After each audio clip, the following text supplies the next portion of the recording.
What is good, Osiris? Here's Stuck in the Middle.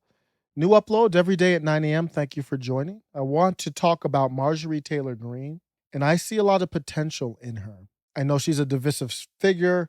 You'll see headlines about how dangerous she is. She's made mistakes. There's no doubt about that. Oh, she's terrible for the Republican Party, whatever. Uh, I don't buy into that. I'm sorry. She's not perfect, that's for sure. I really didn't like some of the things she did. The yelling back and forth with Cori Bush, those both of their faults, but uncalled for. I think she's the reason why I want to talk about her, and with AOC. I'm going to bring up Alexandria Ocasio-Cortez a lot in this video too, because they're in the same book. They're just on different sides of the ideological spectrum, but at their core, they're the same to me, very similar. You could say that about Lauren Boebert too. But I want to talk about Marjorie Taylor Greene. I think she has great ideas, and I think she could be a great legislator. But we are their boss, we the people. And in particular, the 14th district in Georgia, you are her boss. You are her boss. She has to answer to you. And in the Congress, it's every 2 years. They got to answer. That's a short time frame. So after 2 years, you got to come to me and tell me, what did you get done? I know you had great ideas. Like, for example, here's the most recent one. And if you agree with this or not, this isn't the point of the video. So if you don't agree with this, this is not what the video is about. But her most recent one is Marjorie Taylor Greene looks to abolish the ATF, decries war on gun owners. Georgia Republican Congresswoman Marjorie Taylor Greene is looking to get rid of the Bureau of Alcohol, Tobacco, and Firearms in an effort to protect gun owners from a tyrannical, power-hungry group of bureaucrats. If you are on that side, if that's what you want, you're talking about gun rights, Second Amendment rights, you'll probably like this bill. She's a staunch advocate for Second Amendment rights, introduced legislation on Thursday that would abolish the ATF and repeal regulations and guidance issued after August 2020. The legislation comes as Republicans push back on Dave Chipman, President Joe Biden's nominee to head the ATF. They see as a threat to the right to own firearms.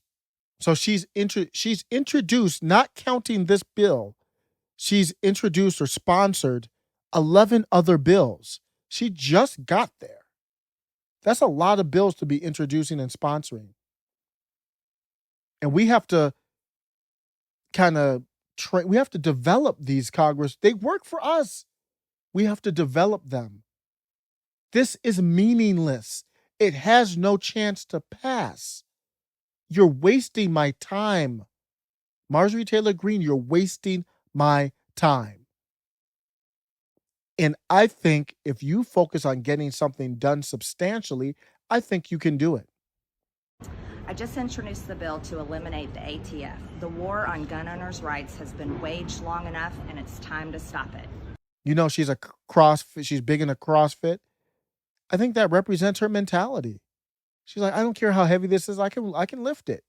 If we force her and representatives like Alexandria Ocasio-Cortez to stop the virtue signaling and to do something substantial, I don't care if you like each other or not. DC is a school project. We send these representatives to Washington, D.C. to work on a school project with each other in D.C., in the House and the Senate, and the House to the Senate, Senate to the House. And then after every 2 years or every 6 years, we come and look and say, what have you done for us? She's done nothing. This doesn't mean anything. It's not going to pass. It's not even a point of discussion to be the bearer of fruit of a different tree.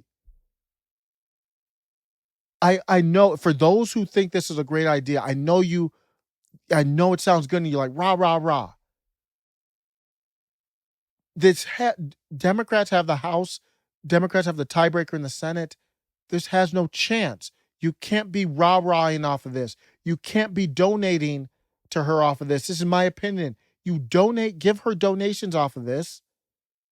And she's like, well, Y'all love me doing nothing. What you support me doing, I will keep on doing it.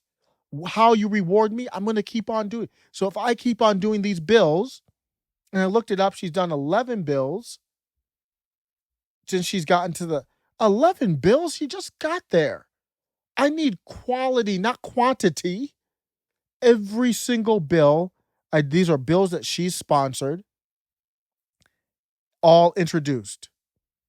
None of them pass in the House, Senate, President, or go into law. What is the point of this? There could be some value to say, I looked through some of these bills. Her first one was on impeaching Joe Biden, and I'm not even arguing whether it's right or wrong. It just didn't have a chance. The Democrats did the same thing during when Trump was president. And they said all these bills are on Mitch McConnell's desk. So what? You're writing up bills that you know he doesn't like. You're in it together. You're supposed to work something out. You're just doing this for show. And I did a video where I said they all need to be voted out. We need to tell Marjorie Taylor Greene, you do this stuff for show, and AOC. It can't just be on the right side. You keep doing this stuff for show.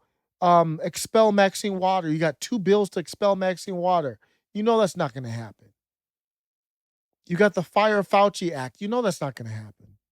I think Democrats will fire Fauci, but they won't support it coming from you. You know that. So we've got all these. She's looking at, hey, let's give congressional gold medals to law enforcement officers who protected American cities during the Black Lives Matter riots. Yeah, it sounds great, but they're not approving that. It's not going through the House.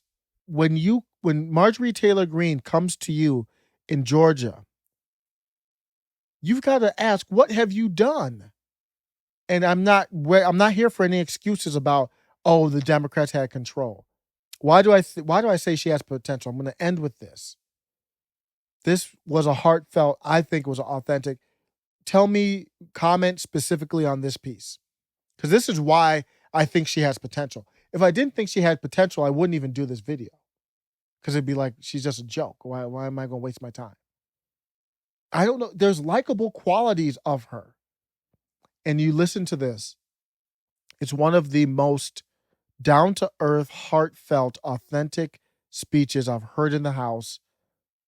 I watch a lot of these speeches, and it's one of the most authentic I've ever heard in the House.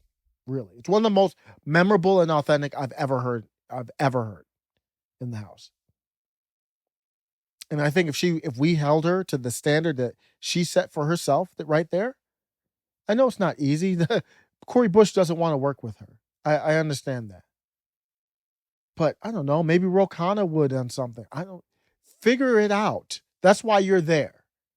I'm not doing your job for you. Figure out how to play in the sandbox, how to work with your teammates that you have to come out with projects on, which are bills that pass, which some of it will help your constituents, some will help others.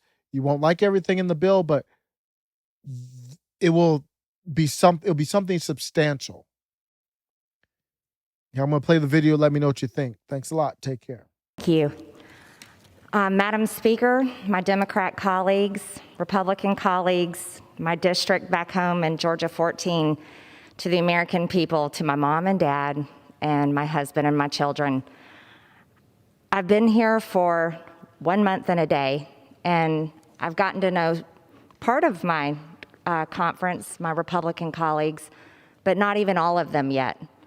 I haven't gotten to know any of my Democrat colleagues, and I haven't had to have any conversations with any of you to tell you who I am and what I'm about. You only know me by how Media Matters, CNN, MSNBC, and the rest of the mainstream media is portraying me. What you don't know about me is that I'm a very proud wife of almost 25 years, that I'm a mother of 3 children, and I consider being a mother the greatest blessing of my life and the greatest thing that I'll ever achieve. I'm proudly the first person to graduate college in my family, making my parents very happy and proud. I'm also a very successful business owner. We've grown our company from 1 state to 11 states. I'm a very hard worker. I've always paid my taxes. I've never been arrested. I've never done drugs, but I've gotten a few speeding tickets in my day. What you need to know about me is I'm a very regular American, just like the people I represent in my district and most people across the country. I never, ever considered to run for Congress or even get involved in politics. As a matter of fact, I wasn't a political person until I found a candidate that I really liked, and his name is Donald J. Trump when he ran for president. To me, he was someone I could relate to, someone that I enjoyed his plain talk, not the offensive things, but just the way he talked normally. And I thought, finally, maybe this is someone that will do something about the things that deeply bother me, like the fact that we're so deeply in debt that our country has murdered over 62 million people in the womb. The fact that our borders are open and some of my friends have had their children murdered by illegal aliens. Or perhaps that maybe we can stop sending our sons and daughters to fight in foreign wars and be used as the world's police, basically. Or maybe that our government would stand up for our American businesses and our American jobs and make the American people and the American taxpayers their focus. These are the things that I care about deeply. So when we elected President Trump, and then I started seeing things in the news that didn't make sense to me, like Russian collusion, which are conspiracy theories also, and have been proven so.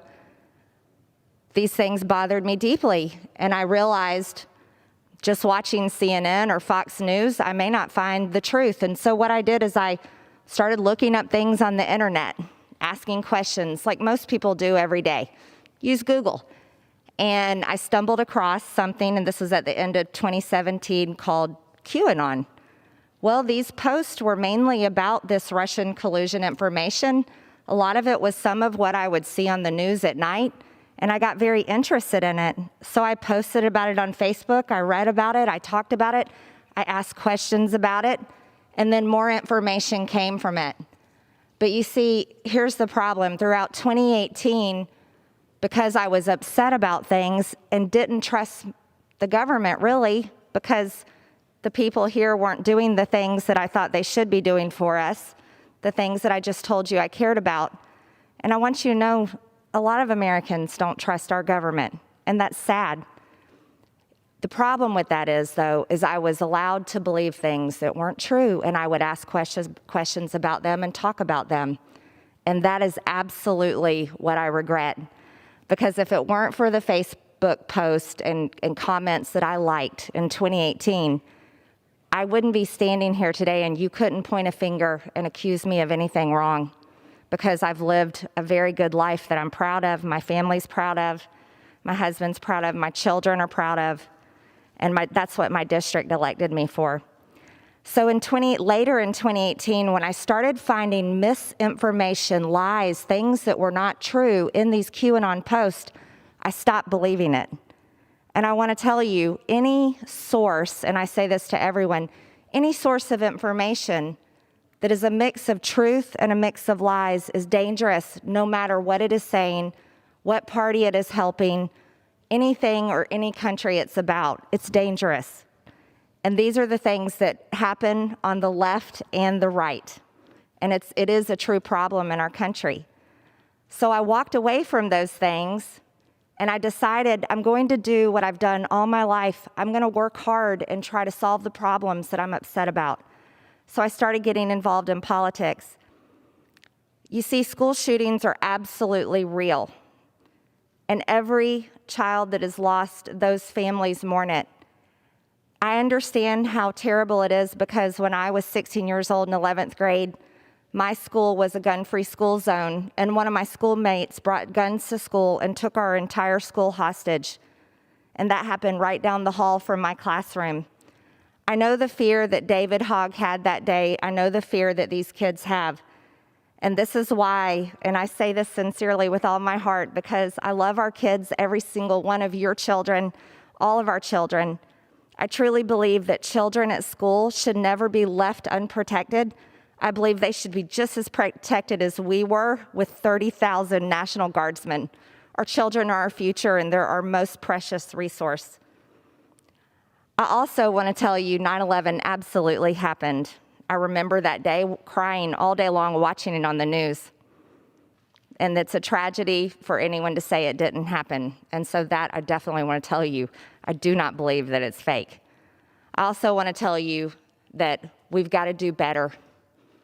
You see, big media companies can take teeny tiny pieces of words that I've said, that you have said, any of us, and can portray us into someone that we're not. And that is wrong. Cancel culture is a real thing. It is very real. And when big tech companies like Twitter, you can scroll through and see where someone may have retweeted porn, this is a problem. This is a terrible, terrible thing. But yet, when I say that I absolutely believe with all my heart that God's creation is He created them male and female, and that should not be denied, when I am censored for saying those type of things, that is wrong. You see, here's the real situation. I decided to run for Congress because I wanted to help our country. I want Americans to have our American dream. I want to protect our freedoms. This is what I ran for Congress on. I never once said during my entire campaign, QAnon. I never once said any of the things that I am being accused of today during my campaign. I never said any of these things since I have been elected for Congress. These were words of the past, and these things do not represent me. They do not represent my district, and they do not represent my values.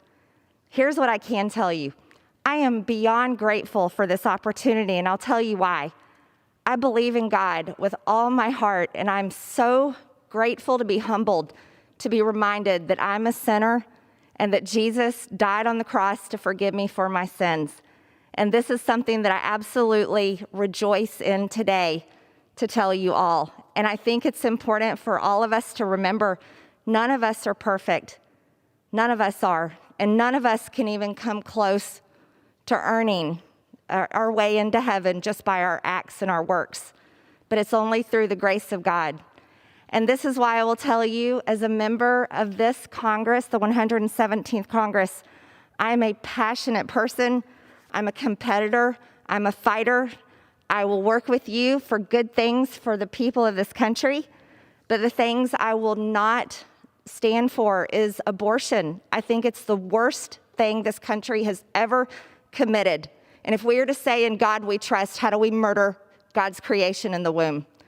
Another thing I will say to this body is I want to work with all of you for our people.